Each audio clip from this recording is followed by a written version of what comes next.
Whether it be an elk bugle or a wolf howl, the call of the wild is heard throughout Yellowstone National Park and its surrounding public lands. When it was created by Congress in 1872, Yellowstone was the first national park in the world. Center of the West historian Jeremy Johnston says General Philip Sheridan sent a military exploration party into Yellowstone in 1875. They found the bison, elk, deer, and pronghorn had been hunted nearly to extinction. A famous naturalist, George Bird Grinnell, accompanied the party.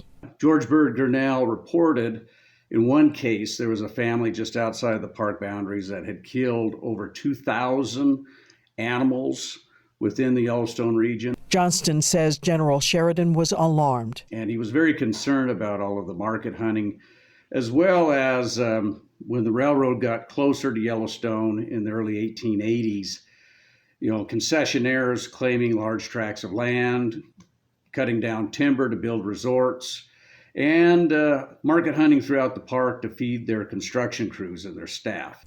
Johnston says the general visited Yellowstone himself in 1882, and when he got back east, he started lobbying for the park's protection. He actually turned to a friend of his, William F. Buffalo Bill Cody.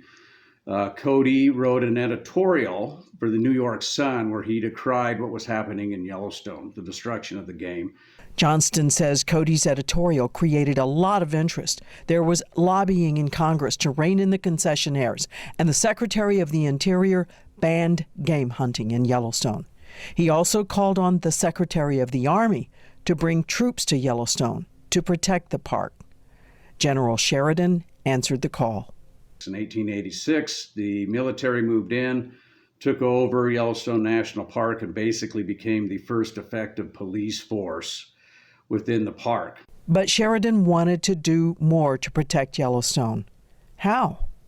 Well, the answer is in this book. The first chapter, written by the curator emeritus of the Draper Natural History Museum, states that as early as 1882, General Philip Sheridan wanted to expand the park to nearly double in size, expanding it to the east and the south to protect the wildlife in Yellowstone.